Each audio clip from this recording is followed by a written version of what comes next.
NVIDIA just reported earnings here after hours. And as you can see, it is down just about 3% right now. But what's very interesting is the implied post-earnings move is 6.38%. So it's only half, or actually less than half of the implied earnings move. So of course, we do have the conference call coming up. And by the time this video is out, you'll be able to see what the eventual outcome is. But as of now, it is down just a little bit. Something super interesting from the earnings. First of all, the S&P 500 holdings by weight. NVIDIA is about 8% going into earnings today. That is extreme. There's been a major consolidation into these top tech companies, specifically Meta, Amazon, Google, Apple, Microsoft, and NVIDIA. So your classic Mag 7 with Tesla just a tad under at 1.8%. Super interesting that that is the case, especially with how significant this earnings is for the S&P 500, which I'll go into in a second. But as you can see here, a two-quarter revenue did beat by just a little bit. It was $46.7 billion versus the estimate of $46.23 billion. Then the 3Q revenue guide beat as well. And the most interesting portion here that I thought was they also approved an additional $60 billion share buyback. So across the board, on paper, this seems positive, which if I go back to the chart over here, it seems like a lot of this was likely priced in, and they're more so interested, at least investors and traders here are more so interested in what Jensen has to say during that conference call for the long-term outlook of the company, because a lot of this likely was priced in. Plus, of course, as you can see here, we are very, very far up relative to where it's been in the past and all the way down to its low to high. If we check that out over here, from its low all the way back in 2022 to the existing high during after hours, it is almost 1,500% increase since 2022. So in a couple of years, 1,500% for the largest company in the world is absurd. The fact that it's only down 3% right now, even if they did technically beat with the earnings, still shows a lot of resilience thus far, especially as long as we stay above some of these previous levels. For example, there's a clear previous supply zone over here that you could see a couple rejections off of fixed supply zone that you could see starts from over here were rejected, and then obviously this double top, and then this shoulder over here for a head and shoulder pattern followed by downside. We finally broke out above that as of this summer. So as long as it stays above roughly 150, this will continue to bid. So regardless of what happens during the conference call, my view is that as long as it stays over this 150 level, will continue to go to the upside. Under that is definitely concerning. You see a lot more downside, but until that happens, it still is above at the moment. Now, what I want to talk about here is how this will influence the S&P 500. So I'll go over to that chart here.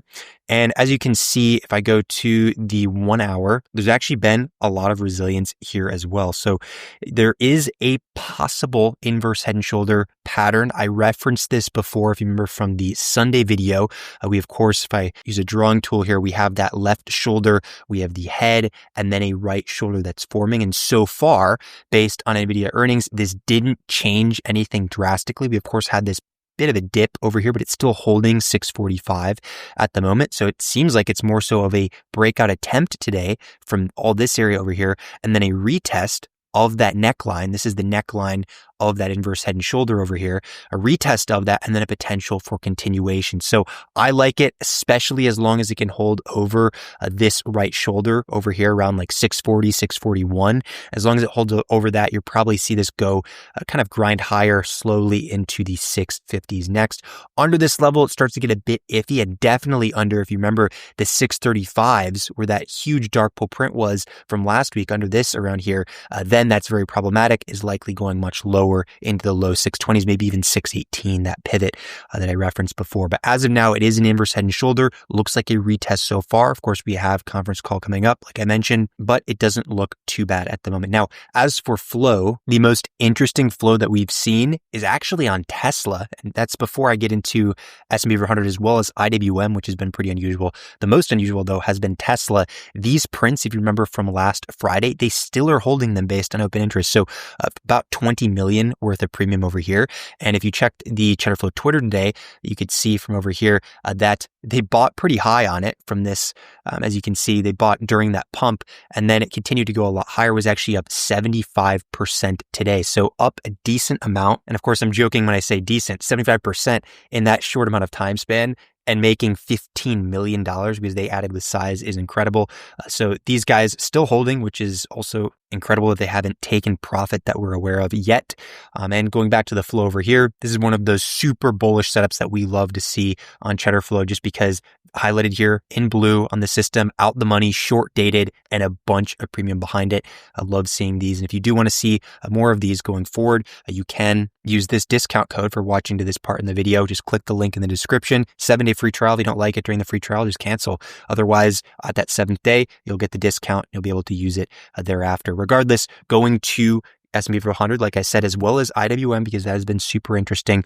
You can see here, still is relatively put heavy, specifically 88% to 12% if you factor for over $500,000 worth of premium, as I have it filtered over here. But remember, we've seen a lot of hedging, specifically last week, going into that Jackson Hole event. But then as of this week, if I go up to today, for example, we can see some of these IWM prints have been much more consistent than the SPY puts that we've seen. For example, 1.9 million in premium for this December 19th for out the money put, this 220 expiration. And then if we scroll down over here for some more IWM, you can see $2.7 million for the 222, also out the money for even shorter dated expiration, this 1017. So a little bit of consistency there. And then of course, some of these SPY orders, I think I passed one of them. Yeah, this one over here, 1.4 million in premium for the 614 strike. So far out the money, all things considered, for a September expiration. This one, again, likely a hedge at the moment. A lot of these far out the money ones are hedges going into events. Of course, the event today was NVDA earnings. I believe tomorrow we have employment data too. So this is pretty standard. This isn't like we're looking at multiple orders in a row that would be very clear directional bearish bets. It's just a singular print, kind of like what we've seen before, but something to keep on your radar if it continues to pick up, like I mentioned earlier. And then another one over here, singular 1.3 million for at the money at the time. So nothing too insane yet, still very put heavy relative to calls, but the puts themselves aren't extremely consistent as to what we've seen. And there just isn't that much call size. So it's kind of dormant, all things considered. And speaking of dormant, we've seen barely any dark pool prints this week thus far. So if you look from the 25th, the beginning of the week, to the 27th, you can see 650 million. That's nothing, not even over $1 billion in premium, 737 million. We haven't even hit over $1 billion this week. So this is actually the lightest week that I can remember as of this year.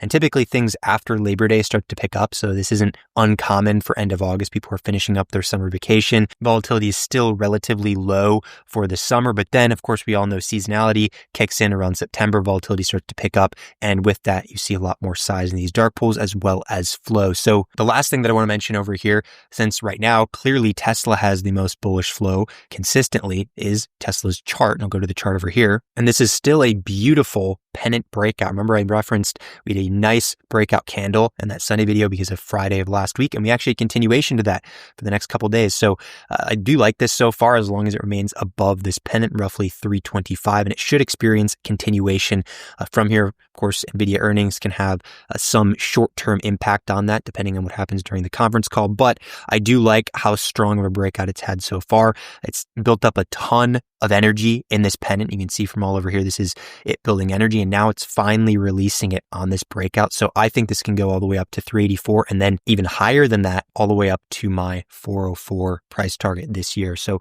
still has some room to go, clearly, but as of now has confirmed that breakout, which is great to see, and just needs that continuation. Of course, would help with the market being propped up, as well as NVIDIA. Regardless, as always, appreciate you guys watching this video. I'll see you next time.